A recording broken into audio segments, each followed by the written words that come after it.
And now the moment you've been waiting for. It is your turn to try this for your own. Starting with the harmonic analysis of this example. This will be your first step towards effective harmonic analysis. I know you are so excited. So first we're going to look at our key signature. The key signature we have is 1 sharp, which means this is in the lovely key of G major. So you're going to look at each triad, determine the root of that triad. You're going to determine the function of that triad. You determine that by saying the root of the chord. In this case, it would be G major. And in G major, G is the root, and G is the tonic of this scale. Thereby, you would create this first chord as the G major tonic triad. Do that and follow that process, step 1 through 4, for each of these chords. I will play this chord for you, or this chord progression, and on your worksheet, complete the harmonic analysis.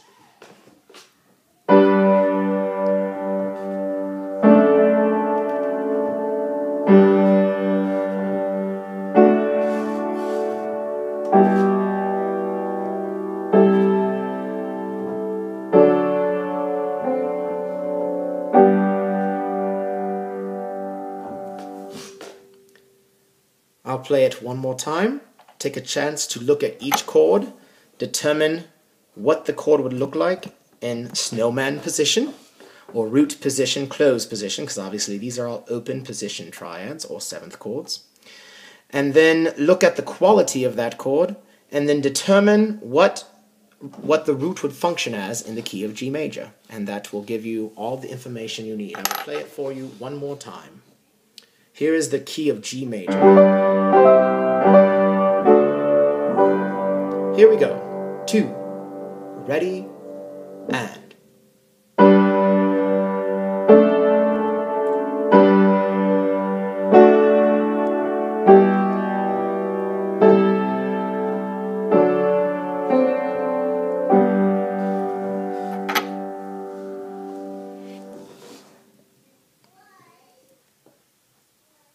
When you have your answer, we will go to the next slide and you will see if you are correct.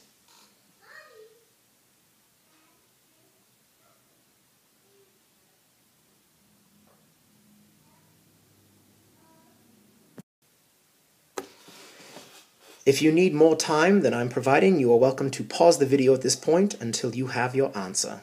And then you can start it again when you're ready, and I will provide you with the answer for this example.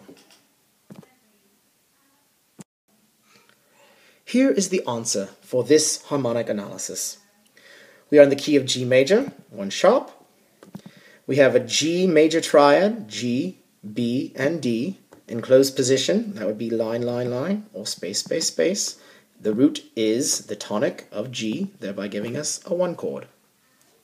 If you look at the second beat, you have F sharp, A, D, and then you have the A repeated. So if you look at what this would look like in root position, you take this F sharp and put it up here, D, F sharp, A. That triad would be a D major triad, the root being D. D, in the key of G, is the 5th note, or the dominant note. So it's a 5 chord. It's a major chord starting on the dominant note. You'll also notice that the 3rd of the chord, the F sharp, is in the bass, thereby giving us a 5/6 chord, a dominant triad in first inversion. Then we go back to the wonderful tonic triad. Then you'll notice we have the 5 chord again, D, F sharp, A, the A being doubled. Therefore, the A is the 5th of this chord, which means we have a 6th and a 4th above the bass, providing us with a 2nd inversion 5 chord. Continue on to measure 2.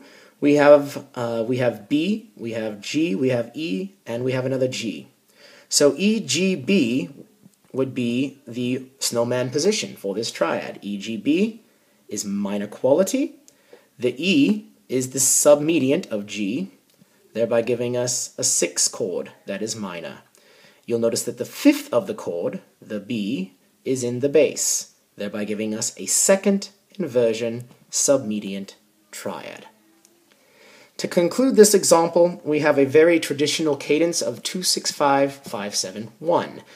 The 2-6-5 means it is in first inversion, which means the A, so the A natural, would be the root of this chord. A, C, E, G. Space, space, space, space would be in root position. That is a minor 7th chord in second inversion. The A is the second note in the key of G, or the supertonic. So this would be the supertonic 7th chord in first inversion, 2, 6, 5. Followed by a 5-7 chord. Notice the 7th is a passing 7th. We have D, F sharp, A, and then the D resolves down to the C, which is the 7th of the chord, built on the dominant note of G, G, B, D, and then it resolves back to the tonic. Here that is one more time.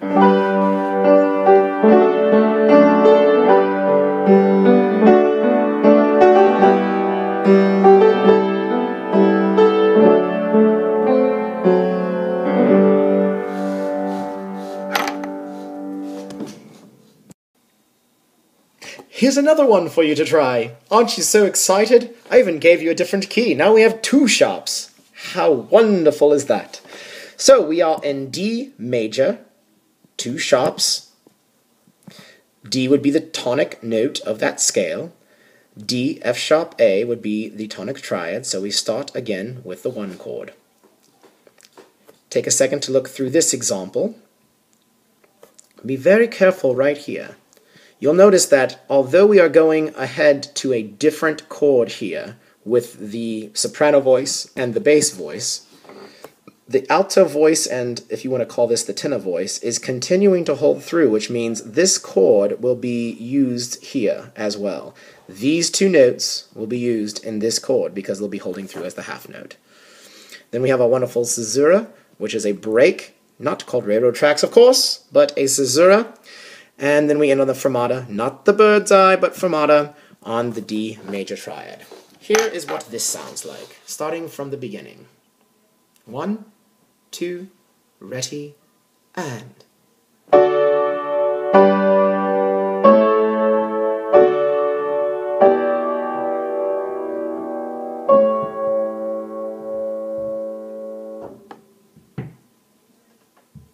I know you're anticipating that final chord. Resolution is a wonderful thing.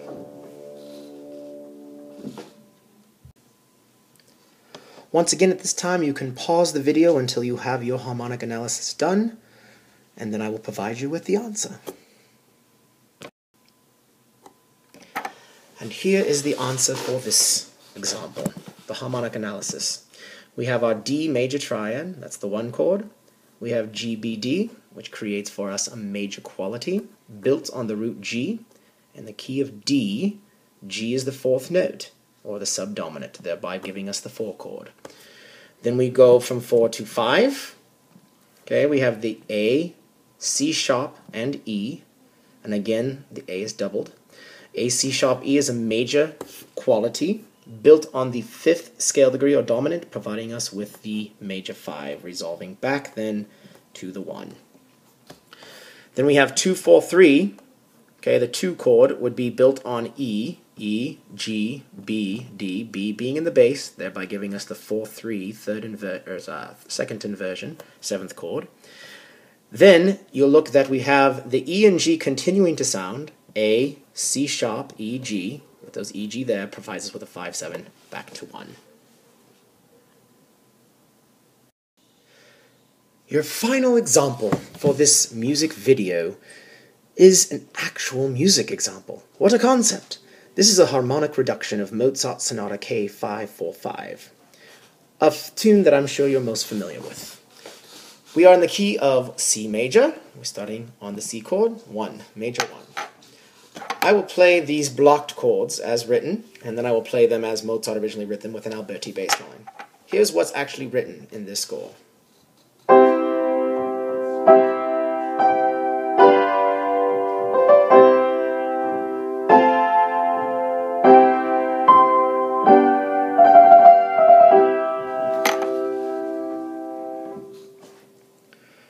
Now, the reason this note is in parentheses is because it's what we call a non-chord tone, so you don't have to worry about that note in terms of your harmonic analysis. Pay attention to this, pay attention to this. We'll talk about non-chord tones later on in the semester. Again, take a second to pause the video at this point and do your harmonic analysis. And here is the answer for the harmonic analysis of Mozart's Sonata K545. Well, 4 measures of it anyway. You'll notice we have a 1 chord. Even though it is voiced differently here with the C, E, G, this stays the same in the bass. And even when I break these chords up, I'll play C, G. We call that an Alberti bass line, but it's still a C major triad, even though it's broken, meaning played it melodically rather than harmonically altogether. We have a 5-4-3 chord. That means it's a 5 chord, G, B, D, F, with the D being the 5th of that chord in the bass. Back to 1. 4-6-4, which is the F, A, C chord. The C is the 5th of the chord in the bass. Back to 1. 5-6-5, and then back to 1. Here is this piece played as it was originally created.